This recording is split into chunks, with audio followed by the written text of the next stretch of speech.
we've been very lucky, by the way. I think that I'm extremely lucky to be building a company today. I think people who are going to be building a company starting now are even more luckier. You have all the resources in the world. Yeah. You know what to do, what not to do. You don't have to kind of rugado and be able to kind of make mistakes and then Access to capital isn't as difficult as it was then. And access to knowledge also, access to different GTMs. You were so open sharing things with me. A lot of other people who are open about finance. People are open about how to build orgs. People are open about culture. Yes. And I think when you have all those resources, what are you kind of needing capital for? Is it capital to kind of buy growth? And I think, again, I would say from a timing perspective, we were very lucky that we had seen a lot of companies do that wrong. So you're like, इसने जो गलती करी है वो तो गलती नहीं करनी हमको.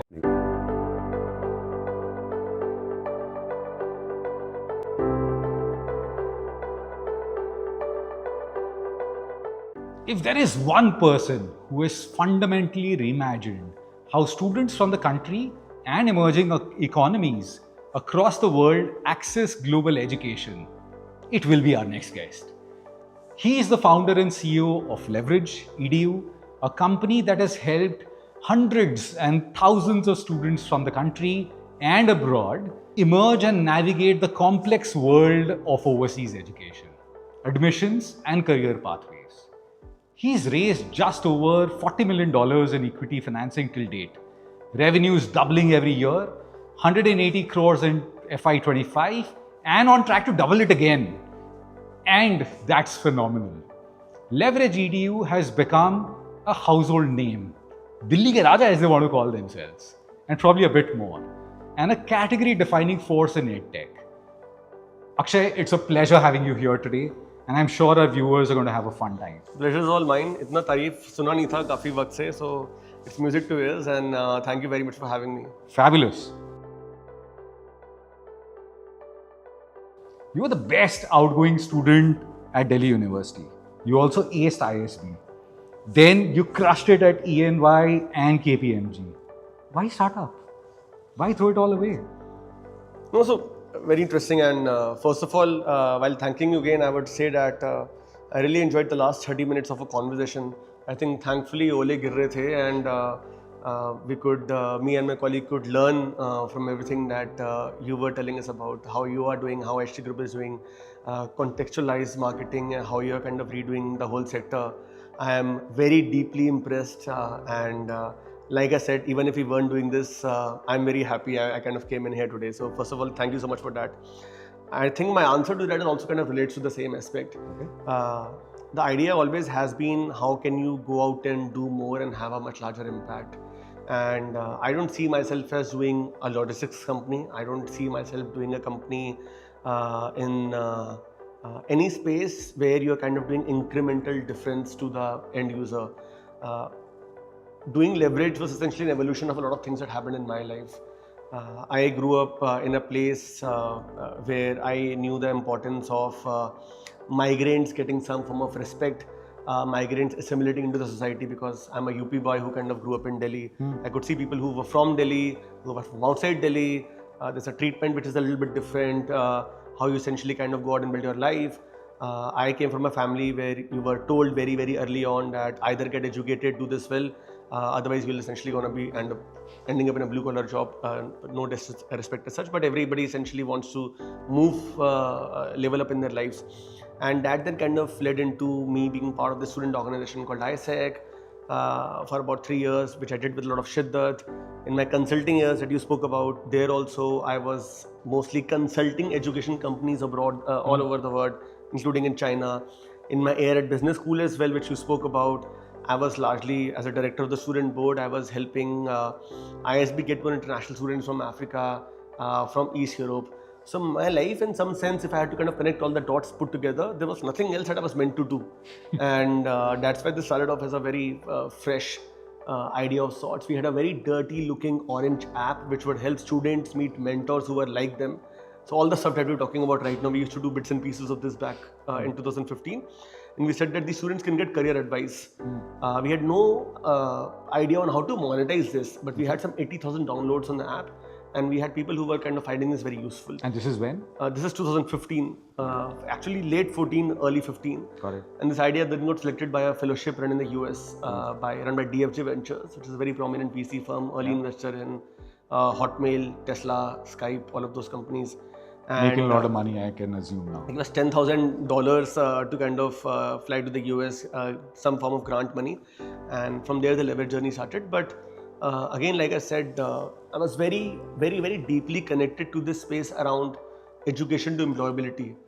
We started off as leverage, we then became leverage edu. So we were essentially been trying to find our identity between education and employability. Today, thankfully, almost 9 years into the line, we're doing both education as well as short-term employability. And I think that impact is what kind of really excites us. That's what got me into it. I think that's what kind of gets me very excited about it as I move forward in life as well. But a lot of people follow that traditional path, right? You did not.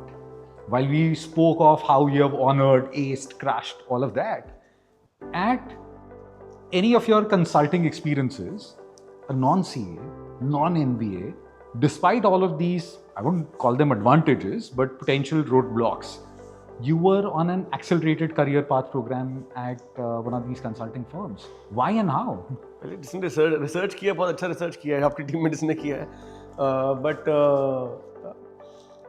To be honest इतना सोचा नहीं था कि essentially and I don't think of these as achievements. I think we still see ourselves as underdogs as a company, and we feel that there are gigantic mammoths out there who we essentially need to go out and crush. Try harder.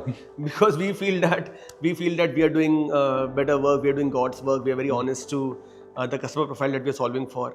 And I think my personal journey kind of mirrors what we think as a company. We always thought that, and this is a very core belief that I try to share with every single person that I work with. We got about 1,000 people who are working in our organization.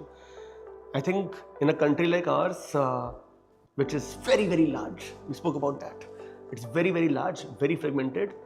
Very few people get the opportunity to be able to even play the game. Yeah. Forget doing something. To be able to even kind of enter the right rooms. Yeah. उसके बाद अगर आप essentially ठीक से खेले ना, उसके बाद if you essentially kind of don't work your hardest in every room that you enter, then I think there's fundamentally something wrong with you, and you have wasted that God-given opportunity. So I was very sure that, boss, like I don't come from privilege. By some form of luck, कुछ मेरे पिताजी ने अच्छे काम किए हैं, कुछ मेरी माताजी ने पूजाएं ज़्यादा करी होंगी, किसी तरीके से भोला भटके मतलब essentially by some form of luck I've been able to get to a certain place, and now I just need to kind of keep leveling up those rooms. So even today I think I have the same mindset where I feel that like, and I really mean that, we haven't done anything, and I think we just need to be in larger rooms, we need to be hitting much larger goals, we need to be having more conversations like the one we have, I'm referring to again, like the one we had right now, to be able to learn from people like yourselves and to be able to kind of take our company to the next level. And I think hopefully if I'm able to kind of ensure that even 20-25% of my company has the same mindset, I think we are absolutely word crushers. Fabulous. Akshay, tell me one thing. Let me take you back decades and some ages and few years. बाल मेरे सफेद हो गए, इतनी उम्र है नहीं मेरी, decades पीछे मत लेके जाओ, बच्चा ही था मैं 2014-15, when you were starting Leverage, when you were putting the first set of people together, how did you get the first belief system, the first set of people that you convinced that, what, this is the mission, this is what you want to go after? How did you, or what did you do at that point of time? Kaise? So, interesting. I think the story resonates with a lot of people. That what was your story then? No, the story, what's your pitch? The story was always the same. I think I was just I'm here with my colleague Jay, and I was redoing this with him a couple of days back. I wrote a blog in just before the company formally started on April 5, 2017. I wrote a blog about 4 days before that, which said that our core goal is that every time somebody levels up their life, they're able to level up the life of 4 other people who are in their family. Nice. And if we are able to do this for 1 million people, we'll consider ourselves like somewhat successful. I think the story resonates with a lot of people. Most people in this country come from humble means. They have grown up the hard way. Everybody has saved 1 rupee, 2 rupee, 10 rupees, whatever. कहीं बस से, कहीं auto से, कहीं coaching में and whatnot. So I think when you talk about that, I want to make a systematic difference in the lives of the next set of people who kind of come in and access opportunities. I think people try to essentially come around that mission. So I won't say इतने पापड़ वगैरह कुछ बेले. I think it was relatively still easier because people could resonate with the mission. I think that was one aspect of it. The second aspect of it was that, not to sound very pompous, but I was a hardworking guy in every single room that I did enter throughout my working life. So I think I was a guy that people wanted to work with. That's why the first round of capital that we raised, it came from all my bosses. Anybody who had ever worked for, put money in the company. 6 of my professors from business school. Not bad. My friends. And then I kind of went out to the larger world. I actually pitched to 88 people and 22 people said a yes. That ratio, that Not number bad. is... That number 22 out of 88 or that 25% number, hit the rate. interesting part is that number is exactly similar to Jeff Bezos at the start of Amazon. Amazon पता नहीं बना पाएंगे नहीं बना पाएंगे, इच्छा तो है, ambition तो है, but I think out of 88 people he also got 22 guesses in the first round of Amazon. Not bad. He raised $1 million against it. We raised about 2 crores against that. But I think largely that aspect of doing a much larger than yourself mission. And second, I think we've always also advocated ourselves as a fun place to work with. We're very proud of our culture. We're very out in the face about what we are and what we are not.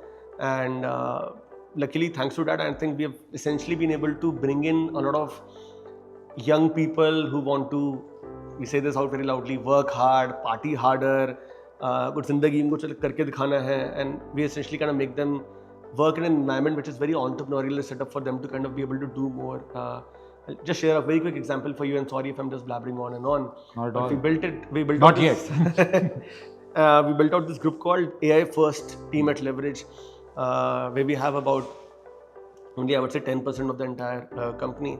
People who are using AI very, very deeply and expressing themselves in their everyday work using AI. And for them, we have kind of opened up access to any tool that you want in the AI world, whether to automate your dashboards, whether to kind of do some form of marketing. There's an AI CMO tool, there's an AI finance tool, there's an AI ops tool, and there are certain set of folks who essentially want to do much more than what the job role really is. I think they love that form of culture that we've built. It's a culture where we kind of learn a lot together. It's a culture where you can say whatever the hell comes to your mind. It's a culture where I'm very proud to say that it's very, very flat. Anybody can come and say anything to me and most of my colleagues. And it's a culture which also knows how to enjoy life when the work gets done. Let's spend some time on this Sure. culture part. What is working? I understand it's entrepreneurial, it's flat, open doors, no doors. How, I've also seen a couple of videos when 1,000 people get on a floor of yours. Explain that feeling to me. What happens? अभी करके आ रहे हैं हम essentially एक लात मार के एक हमने तोड़ भी दिया थोड़ा side का some furniture in our office and the HR was looking at me. But I think largely, I think people are, at least we tried to kind of create that environment where people are genuinely very, very excited about showing up at work every day and also understanding that what they're doing is bigger than just like a job. We have about 60 plus offices now spread across the world, across 2 dozen plus countries. Every single office has multiple walls that say student first. So we say, hey, we are very, very customer obsessed. In every single meeting that we do, we keep and we do this, I started this as a fun exercise, but we keep a cap, we keep like a jacket of sorts, and we keep like a pair of sneakers. We say, this guy is in the meeting. Customer. So let's make sure we are always listening to this guy. Does this benefit this guy? Whether it be a product meeting, whether it be a meeting where we're kind of deploying a new AI algorithm, whether it is some new workflow meeting, marketing meeting, finance meeting, whatnot. And I think then we also ensure that people, at the same time, as I say all of these things, that hey, we are a fun place to work, we're an ambitious place to work. If you really are able to express yourselves, if you're able to kind of have a good time, it also means that it needs to translate into meaningful wealth for you. So I would love to kind of have you and your team at our office. The first thing that you will notice as you walk into our office is a wall called Owners of Leverage, where you have 100 odd people who own stock in the company. Nice. We've already done 2 ESOP buybacks. जिससे किसी को कहने लगे कि ऐसे ही फालतू time pass कर रहे हैं हम लोग. We want to do 3rd ESOP buyback, hopefully towards the second half of this year. No minimum limit, time zone, 3 साल बाद, 8 साल बाद, ऐसा कुछ भी नहीं. कोई ऐसी टाइम लिमिट वगैरह नहीं है. हम लोग कोशिश करते रहते हैं कि people, and that's how I think the degree of ownership. I think any startup exec needs to kind of exhibit something like this so that people really believe in wealth creation. Correct. And we've had people in their early to mid 20s who have, somebody has bought a house, somebody has bought like a nice car, and people kind of really see that okay, this company really walks down that path. And I tell my colleagues that hey, you're doing great work, you're doing God's work, you're helping somebody, you're helping the family. always remember where our bread comes from. At the same time, ऐसा नहीं है कि ये सब करने के बाद आपको मतलब महात्मा गांधी बनना है. This is business. It has to generate profits. It has to generate very ambitious metrics, and it has to benefit you. So if you're working increasingly hard, you deserve to move up the ladder much more quickly than you would have in any MNC. You deserve to kind of cash out on ESOP every couple of years. You deserve to essentially do much more for your parents, for your siblings, for somebody you love, and that's a leverage culture. So award plus reward plus recognition plus all of this in a fun package. हाँ, इतना bullet list बनाया नहीं, but I think it just came together to the fact that everybody should, it should be fair to everybody. Nice. And everybody should have, like I'm saying again, have fun while doing this. Only then can they really enjoy it and do it over a period of time. I don't know about others. I'm having a lot of fun. Tell me, what does a full stack international education platform mean? मेरे को नहीं पता इसका मतलब. हाँ, नहीं ठीक है, समझाता हूँ, मेरा काम है वो. So I would say there was no vision, or I won't use any of those lofty words. We are funnel optimizers I would say two things. We are funnel optimizers, and we again very pompous and proud about the fact that we listen very deeply to our customers. I still spend a day where I kind of do some calls and speak to students. We have a student success team which still reports into me. I still have people who reach out to me on my personal Instagram and email and whatnot. I reply to every single query, every single feedback that comes into leverage. Even today, we are doing about, आपने hundreds and thousands बोला, we have done about 155,000 students to date. Wow. In the last 9 years. Now we want to take this to 1 million in a much faster accelerated timeline than we have so far. Original vision. Original vision that still holds, which is what I was going to come down to. And we said that, okay, if we are funnel optimizers, if we are essentially listening very closely to the customer, what other things do they kind of really need, and how do we kind of close the whole journey for them? In 2021, we saw that 7% of our funnel of people who were kind of going through our platform could not go through because they're not able to remit money on time. Okay. And we saw 11% could go through because they're not able to get a loan on time. Got it. The typical consumer behavior in India was our only geography at that point of time. Now we help students in 17 different emerging markets, as you rightly pointed out towards the beginning. We said that the typical consumer behavior in emerging economies is that I will pay on the last day. अगर 28 तारीख को last fees देना है तो I will pay on 26, 27, 28. And somehow, given swift rails and the way the financial ecosystem between countries is built out, if your payment does not land on the right time, the university gives like 2 hoots. Correct. And they will say that, boss, sorry, agli bar aana, 6 mahine baad aana, 1 saal baad aana. So we realized that we need to essentially solve that. Educate the customer better, but essentially be able to kind of integrate ourselves within banks and be able to solve this. Then we saw that a lot of people, because they are not able to, using that word again, contextualize what they really want to do, how will it kind of really impact them, Fair. what is the family's background. We said, okay, we'll also kind of help these students with financing. So we started this whole kind of loans piece. We've done $250 million of loans already. We do over $1 million in remittance every single day now, outbound remittance. We're now doing more inbound remittance as well. These numbers put us anyway in the top 10 of remittance players, just because student remittance is such a large portion of the whole remittance market. And then in 2023, we realized that a lot of students actually decide where they want to be basis where they want to stay.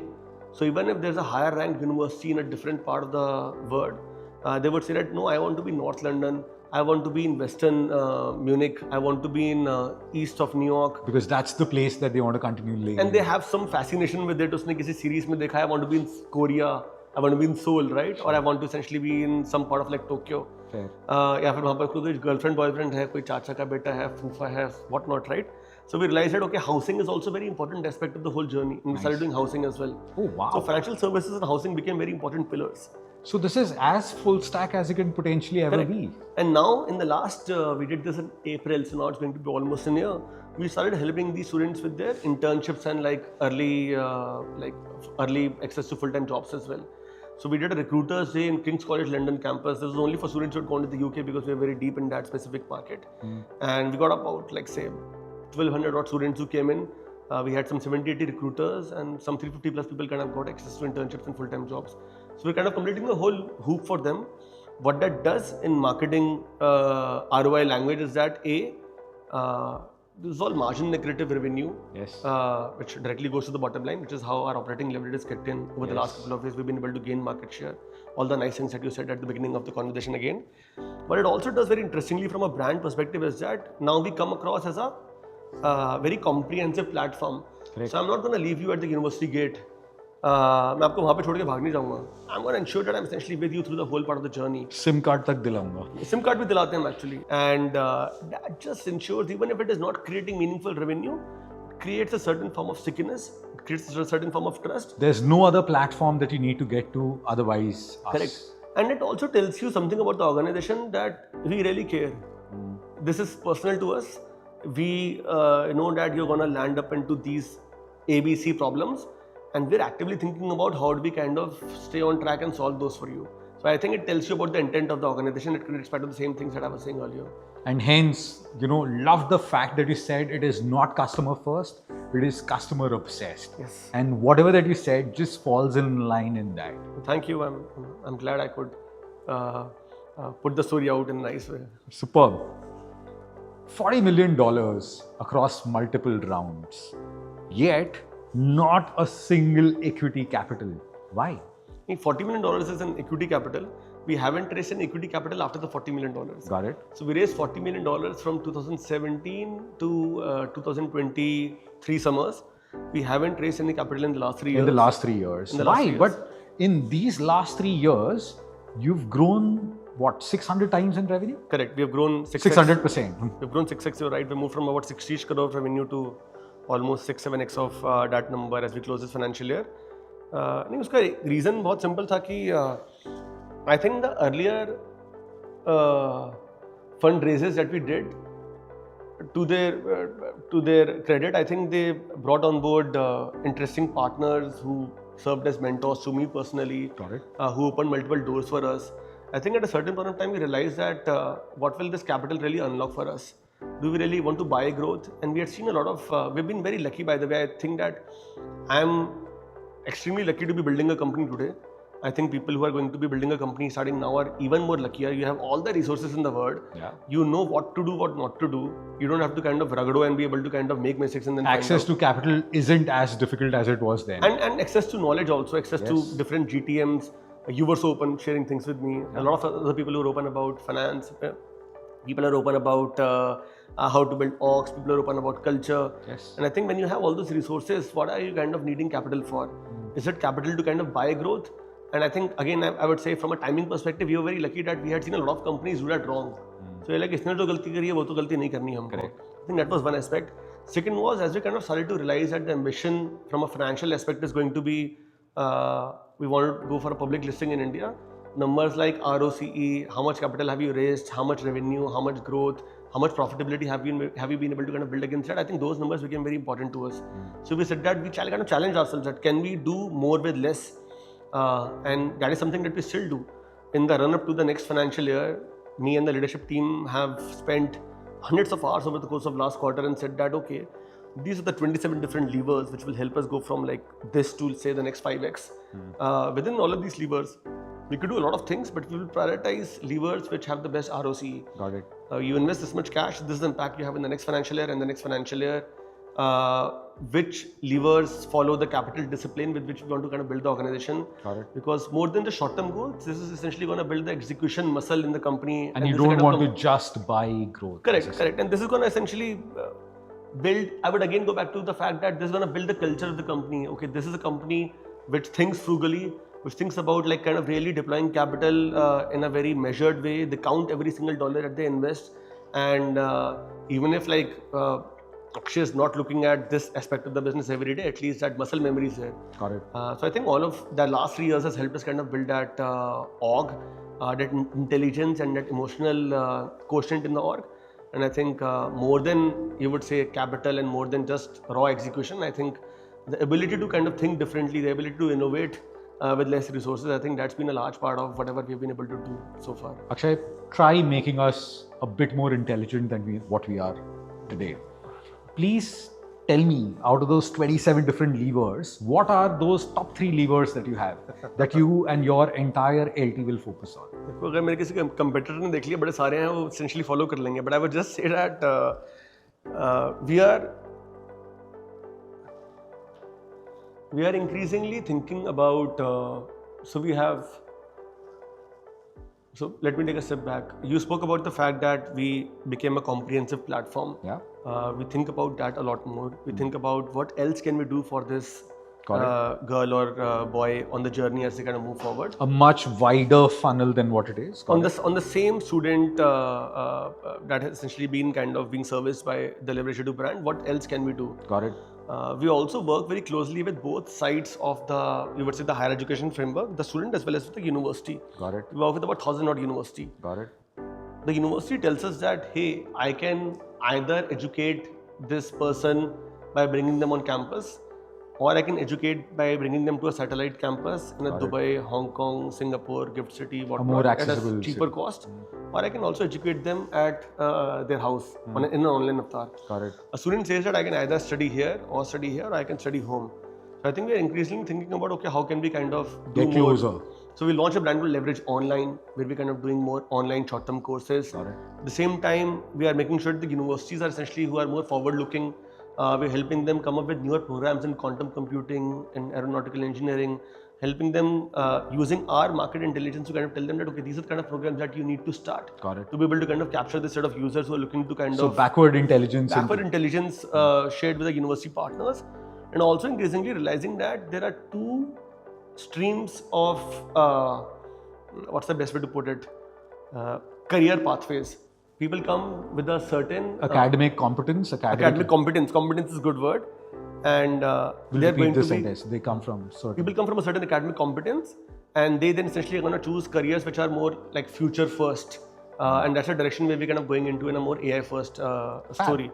Second is that there are going to be certain people who are essentially going to choose something which is much more defined, like careers in healthcare, nursing, caregivers, specific verticals, very, very specific, or around teaching, or around construction workers, or around some form of mechatronics.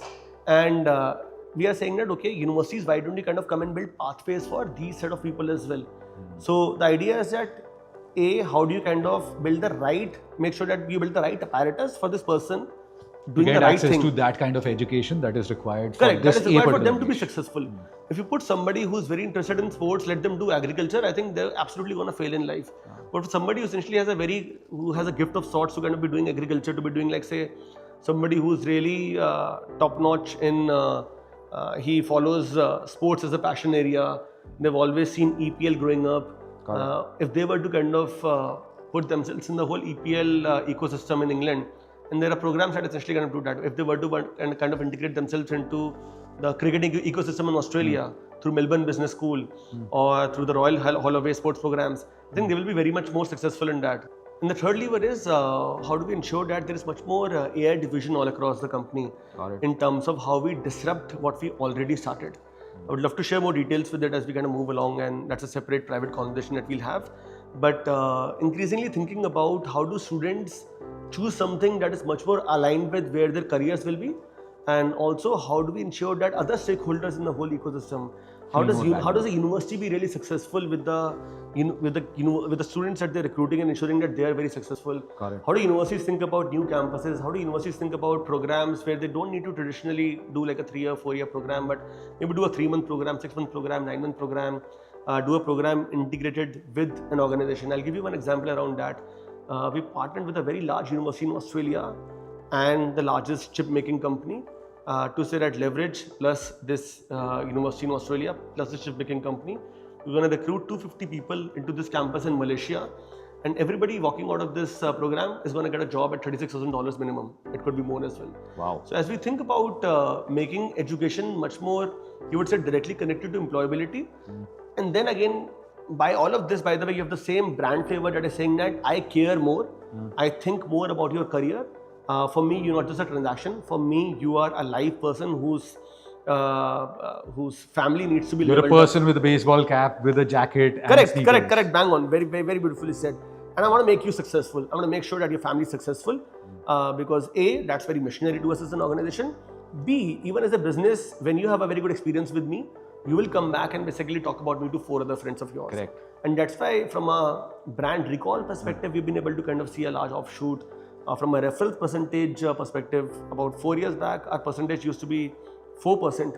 Today it's about like say some 26, 28%. And our goal is that can we take this to 50%? So when you talk about have you raised money and what are you going to do with that money, what are the levers, I increasingly think about if we are really a loved brand, if we're really building trust, if we're really thinking as intuitively as we want about the student, then all of these metrics need to kind of interact with the P&L, and we need to, it is very much possible that you build a business that is very successful for the customers, and it is also very successful for the investors, the stakeholders, or the employees who essentially work within it. 1,000+ employees that you already have and a Glassdoor rating of 4.4 is no mean feat. I think all of these count together to deliver. Thank you for against noticing that. Yeah. That's fabulous. Tell me one thing. World has always been crazy, and of late, it is getting crazier. It will put a lot of stress on your supply and demand side of your business, right? I'm sure channels between people and students of the country wanting to move to a US, a Canada, UK, Australia will be put under immense amount of stress. How are you dealing with this? No, absolutely fair point. I'll tell you how we've been able to diversify risk. We realized about 3 years back, and this was thanks to a mentor called Cosmo. Shout out to him. He is one of the 3 people running Equity Partners, one of the largest private equity firms. And I came in touch with him because our financial services business, we were one of the large partners for HDFC Credila, which gives education loans. And when Credila was being sold by HDFC to Equity Partners, we had, you would say, a diligence role of sorts to play. And I happened to kind of be in Hong Kong, meet Cosmo, who has invested in a lot of companies in a similar space in China and America. Got it. And he said that the quality of business that you're building is going to be defined around how well diversified you are. Got it. He said that, and at the same time, I think he said this in June. In September, the Indo-Canada issue happened, if you remember that. I think it was in 2023. And we realized that this was a great chance for us to break into the Canadian university ecosystem. Because all the Indian students, or at least at the pace at which they were going to Canada, that had kind of really dampened down. Correct. We went to the universities in Canada, in Toronto, and Ontario, and other different provinces, and said that, hey, do you still want international students? They said, yes. Can we bring them for Africa? They said, absolutely yes. So we started Nigeria as an outpost, and we started sending Nigerian students into Canada. And today Nigeria is almost about like say 17-18% of our revenue. Africa as a whole is about 30% of our overall revenue. Not bad. In terms of source markets. To these Indian students who were looking at an 8, 10, 12, 14 lakh rupee price point in terms of higher education, we said that, hey, what are the core things that you were looking at? You were looking at these kind of programs, you were looking at these kind of jobs, you were looking at a certain employability percentage that you need to hit, you were looking at your ability to kind of do a internship which will give you some form of stipend in your post-study hours. Germany is a great place which lets you do all of these things, by the way. Nobody has been able to build Germany in the way that it needs to be built. Also, interestingly, it coincided with the fact that German universities in the ecosystem was opening up to English as a language of, as a medium of instruction, or not just German as a, you would say, as the main driving force. And that led to Germany becoming a very large business for us as a destination market. So today, Germany, Italy, etc., are like large destination markets, and using this we were able to kind of create this playbook. It said that okay, we are good at building out newer source markets, we're good at building out newer destination markets. Today we help students from 17 different source markets go to some 14 different destinations. Wow. And this crisscross of sorts has helped us in some form of diffusion of risk over the course of last few years. So what was 17 into 1 became 15 into 17. Correct. So we kept on opening more source markets, we kept on opening more destination markets. Even today, when everybody thinks that, hey, US is under so much pressure, we're still doing business in America. We're helping students from LATAM, from the Middle East, from Southeast Asia go into America. Because very interestingly, my friend, the visa success rates for students in these other markets have kind of shot up 170%, 210%, 140%, because Indian students and Chinese students and African students are a bit edgy right now. So I think as long as you have the willingness to be able to kind of build more moats around your business and think about, okay, how do I have some form of, I don't want to use any lofty word, but have some form of foresight into where my sector is going. and think about how do I, even if wherever the market is, wherever the geopolitical wars are, wherever the macros are, as long as I'm kind of devoted to helping my consumer in the best possible way, you'll find some form of new solutions for them.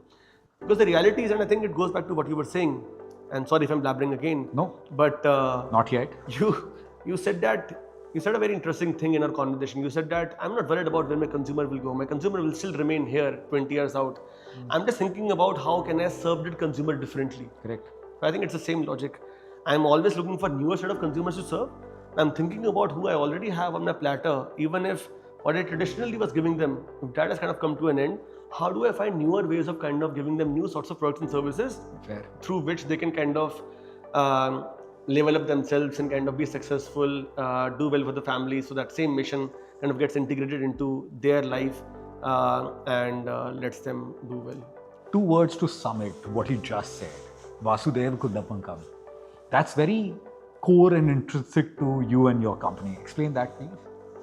So Vasudev Kutumbakam Group Private Limited is actually our holding company's name. That not a lot of people know, VKGPL. And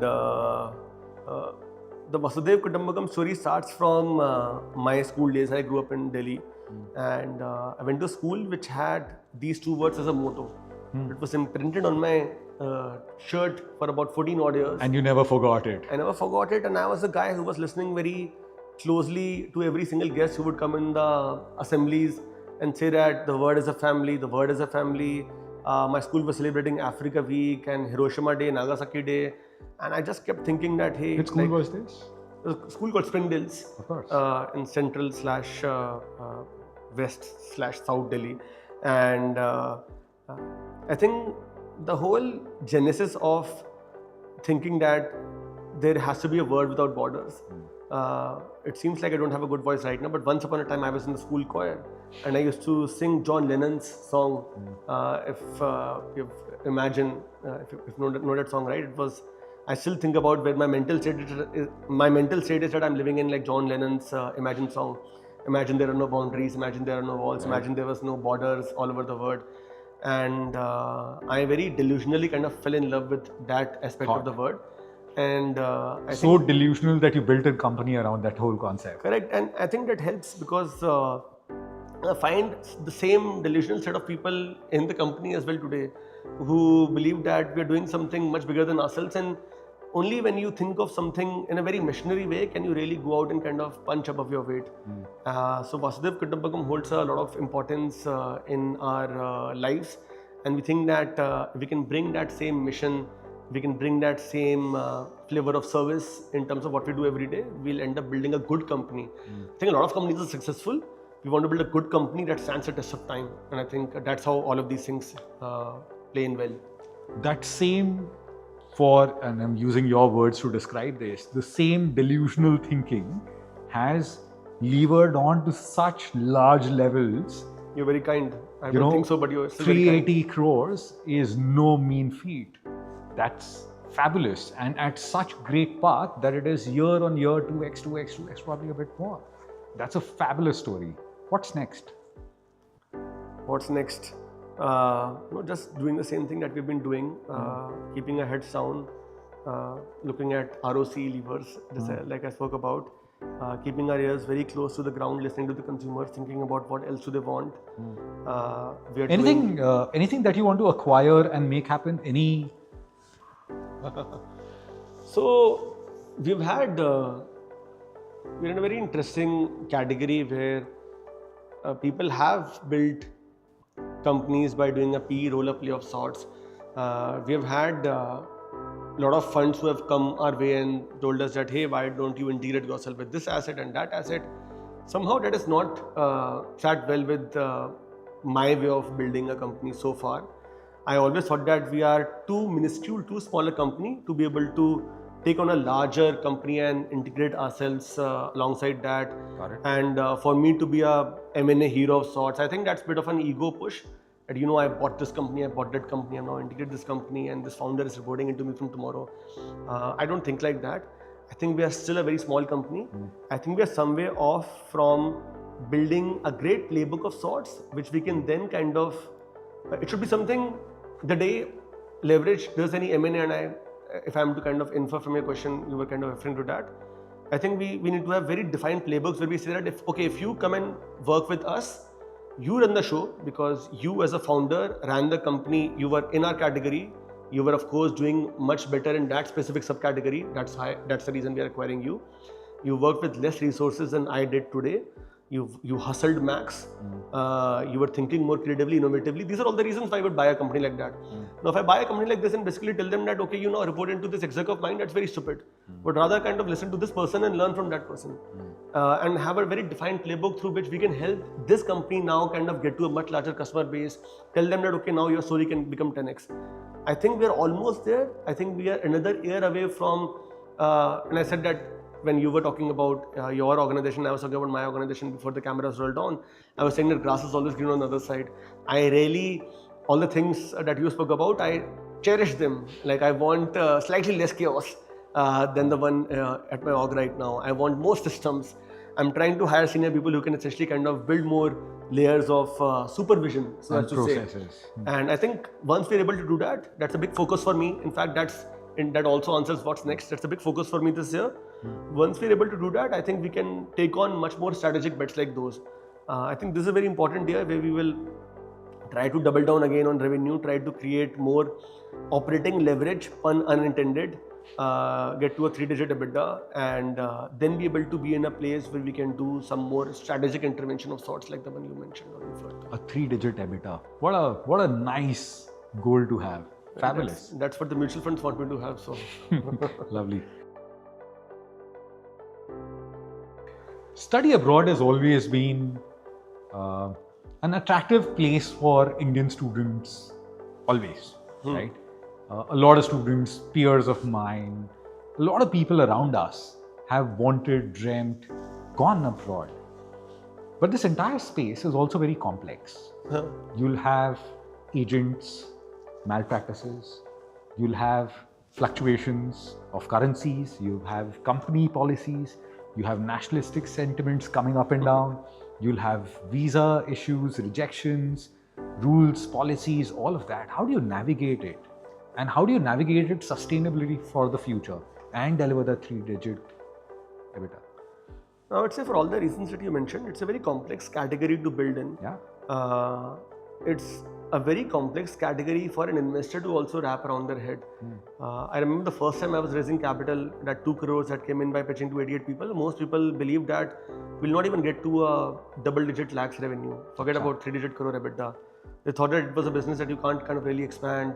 You can't productize this business. You can't basically put a declare on top of it. Yeah. You can't build a brand that can subliminally be able to kind of cross through different social fabrics, as we were talking about. We've been able to do some of those things, right? We still have a very long way to go.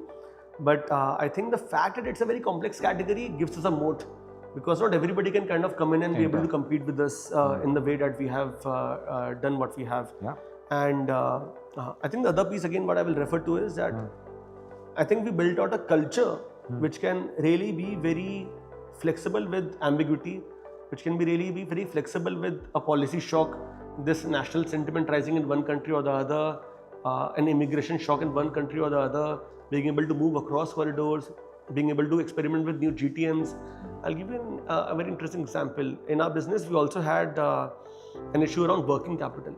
We always had to kind of, we had to raise money every single year up till 2023 because we had to put money in marketing and people. That is the reason we started thinking very, we had a very, I would say, early on take around having a very diversified, so as to say, acquisition base. We never depended on performance marketing. Today, almost 62% of our acquisition base is zero CAC. There's a combination of referrals, which I spoke about 6% of brand recall, 11% of students who come on the app. We get about 1,000 plus people on our app every single day. We get about 5.5 million people to come on our websites every single month. And bunch of other tools, like we have a tool called AI University Course Finder. We used AI very early on in the day when it was not popular. 300k people come and kind of use this tool every single month to figure out, okay, this is where I'm in life right now. This is where I essentially want to be. Let the tool tell me, let the magic tool tell me where will I kind of land up in life. I'll surely look it up. And it kind of gets them into some range, and we keep on improving the tool. And we're now doing the same thing with agentic AI workflows. I would kind of have to show you a demo after this. We said that, and then we have about another 40-45% of paid marketing where we're doing more affiliate than just like pure play performance via Meta or Google. I think we also innovated a lot on business model. We innovated a lot on building diversified acquisition base. We innovated a lot on ensuring that our working capital needs need to move in a certain cycle. And these are while people don't talk about it, and we essentially kind of focus on the larger aspects of running a business and what kind of helps. I don't think just the vision or the culture or you would say the pure aggression to kind of do something gets you to a certain place. I think a lot of magic is also in these tactical shifts that you're able to navigate on an everyday basis in the organization. And only when you kind of build this very intricately at a people-to-people basis, you hard code that into your playbook, and you say that, okay, this is the playbook. Every time something like this happens, we're going to essentially face it like that. And the next person who's kind of joining the organization kind of knows that, okay, this is how this company does things. I think we've been able to ensure we do that really well. Nice. And we think about that when we open up new GTMs. We think about that when we're now working with governments. We're thinking about that when we're kind of doing new categories like workforce mobility. Workforce mobility is going to be about almost 6-7% of our revenue this year. I'm sure that it will be about like say 12-13% of our revenue next year. It's growing very fast. But it was not very, very difficult for us to kind of grow up that category because the same software that universities were using is now being used by hospitals, is used by hotels, by school districts. The same GTM that was used by students is now essentially being used by job seekers. These nursing candidates, these health workers, these people who essentially want to create a career in hospitality, do a short-term program and then be able to kind of find a job for themselves. So I think a lot of it came from, we did culture well, we did bit of foresight monitoring of sorts well. I think we did productizing the org really well as well. We productized everything that we were doing so that it was a replicable playbook for the next person who was kind of coming to solve it. Yeah. You know, tell me how it was. PM's champion of change. How was that feeling? Proud? बहुत पुरानी बात हो गई है, so I think don't think about it too much. But it, by the way, this happened. Your team has done some fantastic research, by the way. I think this happened in 2017, August. We were 4 months old as an organization at that point of time. I think being in rooms which are bigger than yourselves always gives you, I think, access to a certain form of, what's the right way to put it? I think it just enlarges your ambition. When I remember being in a room and this was the early stages of building out the NEP, the National Education Policy. Yes. So I was in a room with Manish Sabarwal of Team Lease, Sridhar Bembu of Zoho. It was like, मैं कल का लड़का, मतलब मैं 25-26 साल का, what am I doing in a room with this? Luckily, I've been able to land into this room. Now I need to make the most of it. So I was an enthu cutlet of sorts, raising my hand at every single thing, trying to contribute, reading up every day. And I was able to impress enough people to kind of build a relationship with all of these gentlemen that I spoke about over the course of last decade or so. So I think more than I think just pride, I think this and many other rooms that I've been able to get into, I always see these as, and I say this very, very often to my team, I see these as stepping stones. In fact, the biggest emotion I've personally been dwarfed with over the course of last 6 months is I feel that everything that I and the team have done so far was only the ticket to be able to kind of play the game from here onward. It all seems like in the rearview mirror, like, okay, this is like now 0.0. From now, the game really starts. You kind of start swinging your bat fast, fair and wide. And hence the responsibility to be able to kind of just put your head down, do the right thing, let nothing make you feel any emotion like pride or that you have arrived or anything like that, because you haven't. There are much bigger boys out in the stadium doing interesting work. We feel that, I personally feel that we are the most missionary organization. I feel that we are the most hardest working organization. I feel that we are in it for the right reasons. I feel that a lot of organizations still, as you mentioned, don't do it in the right way. There's a lot of corruption in the sector. I remember, in fact, sorry, I'm taking a little bit of a divergence, but one of the first few VCs who came on board was a fund called DSG Consumer Partners. Bloom Ventures and DSG Consumer Partners wrote us $1 million check. And Deepak Shadatpuri, who still serves on the board, he asked me this question in the final investment committee meeting. He said that everything else seems okay, but I hope you don't become Daler Mehendi, that you'll put people in a drum and be able to export them out. So the space has always had a slightly shady background of sorts. And to come across as a very legit player who does things with the right corporate governance framework, who does things properly, who is very, very answerable. And again, that goes back to the kind of organization that we want to build, that you don't feel any form of pride. The student is what we kind of earn a bread from. If a student has a slightest bit of a problem or hesitation, we will just leave everything and solve it. I said that Department of Student Success still reports into me. Very incredible lady that I work with, Bhavna, who leads that. I'll give you one more example. Again, sorry if I'm blabbering at this point of time too. And so I had an Instagram DM, this is 3.5 months back, from a father who had used our platform to send his daughter to a prestigious university in London. And the issue was that we had done the housing for this kid as well. We work with some of the larger housing providers which are backed by Blackstone, Brookfield, all of those. So they mostly have their student accommodations in central parts of the city, from where it is easily accessible. You can get to the neighborhood, you can get to the university, you can get to popular tourist spots, because most of these people are kind of coming into a new country for the first time in their lives. So this gentleman had a problem with the fact that the student accommodation was in a stone's throw away from a bar, a pub, and who would tell this gentleman that boss UK में तो हर जगह ही pub है, मतलब कहाँ पे इस जगह पे? How do you explain this to a dad? It was very difficult to explain. It's like, sir, but there are pubs everywhere. It's like, I don't care. I don't want my daughter who's 19 right now to get this exposure. It's like, sir, but, wake up. But yeah, so we essentially then placed the student somewhere slightly on the outskirts, where it was. It looked more like a Noida and Ghaziabad, but that's what the father wanted. We had another kid, same in the housing business. When we placed the student, they were in a nice flat, working with this very A-grade accommodation player. But somehow, the place where they were living, there were a lot of people, essentially residents, who were kind of throwing in garbage. So this girl, and I'm telling you what we essentially, the depth at which we kind of go. She pinged me at 3:30 a.m. She said कि मेरे घर के बाहर कूड़ा डल रहा है, and you are the founder and CEO. मैंने Instagram पे देखा है, तू solve कर. मैंने कोई नहीं, हम solve करते हैं with folded hands, and then we kind of solved it. Before you were telling me about your midnight story, this is my midnight story. 4 घंटे के अंदर हमने essentially वहाँ पे सफाई करवा दी, इससे पहले कि वो उठे लंदन में 4.5 घंटे बाद, right? कूड़े की सफाई करवा दी हमने. So I think that culture then kind of replicates all across the company. We celebrate that into our TGISs. We celebrate that in terms of the ESOP that we give to people, and people then know that, okay, what's the right thing to do within this company. Fabulous.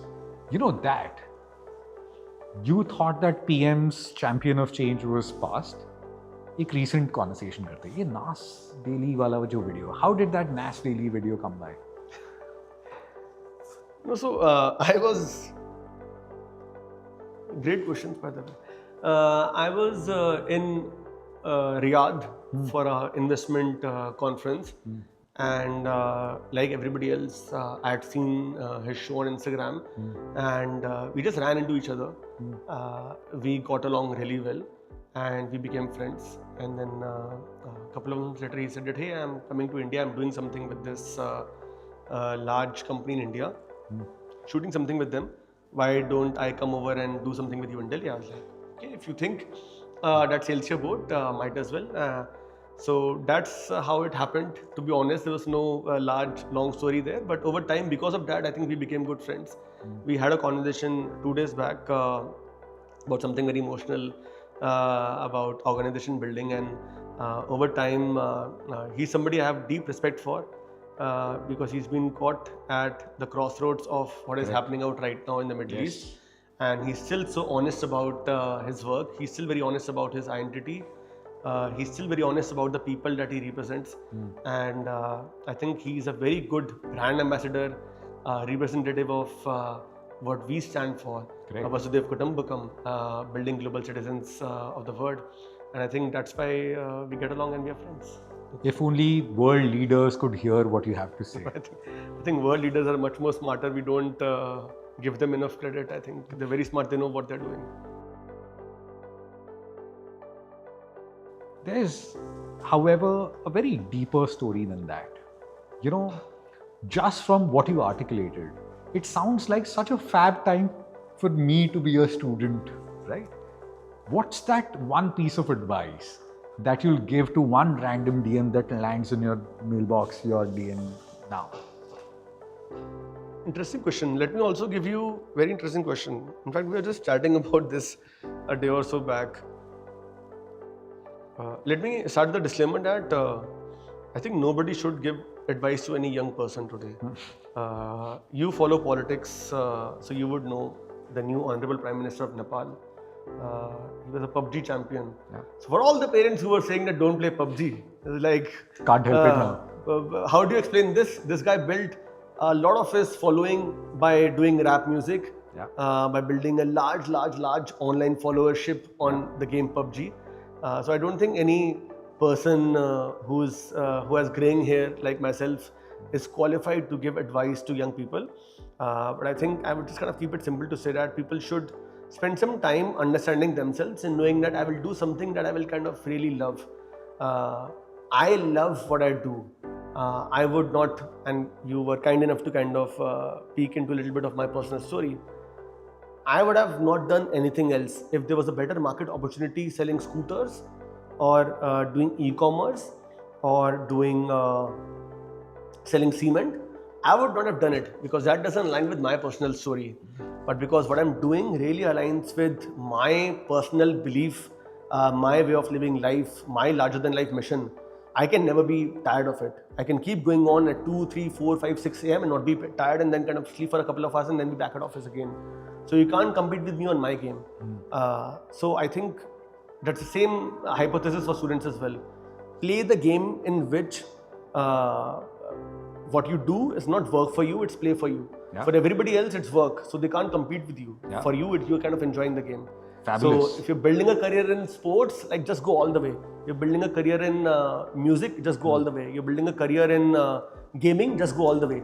But just pick up something, like pick up that one focused area and then go very, very, very deep. And play with it. And then play very, very well. And then of course be the hardest working person, the smartest person in that specific niche, that specific category. The markets are deep enough for you to be respected. Fabulous. On play, what's play like with Buzo? Thank you. I think that's a very interesting question. For those who don't know, and again, kudos to you and the team. Buzo is my German Shepherd son, who my entire life is built around him. And I think without him, I would not have been even half decent a founder that I am. Why do you say that? I think he de-stresses me, de-stresses the hell out of me whenever we spend time. Takes away all the, you meet all kinds of people, all kinds of things happen to you. You work with a set of investors, you work with hundreds of thousands of customers, you work with very large teams, all kinds of things, all kinds of emotions happen to you in a day. And I think he takes a lot of that away and just embraces me with Licks it all away. licks it all away with zero expectations.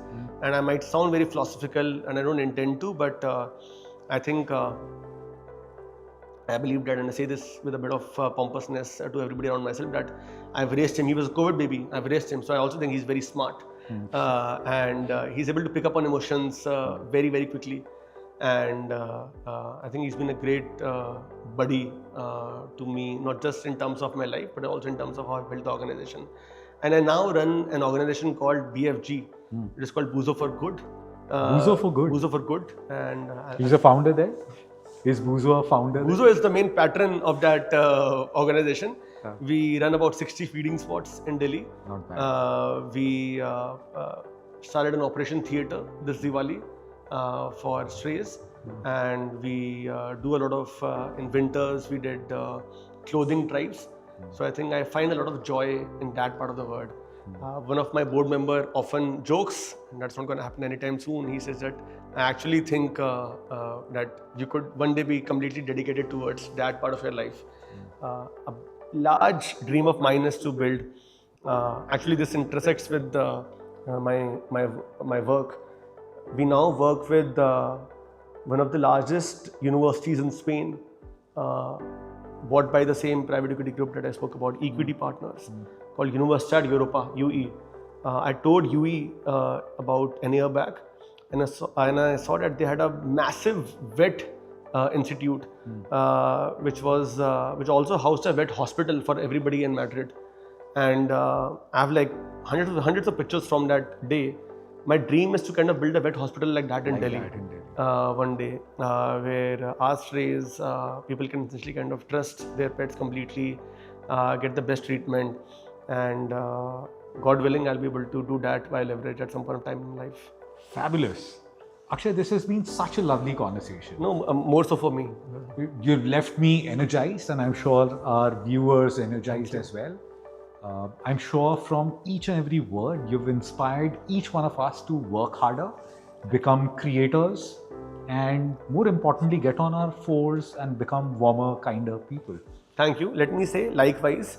I really enjoyed this chat, and I'm glad I came here today because I learned a lot from you behind the camera. I think you are innovating across a very tough category as well. And the work that you and your team is doing is absolutely commendable. You guys are absolute champions. So I'm so glad I came and met you and the team today. Be the hardest working person in the room. Yes, I think there's no other way to play. That's the only way you play. Thank you. Thank you, Akshay.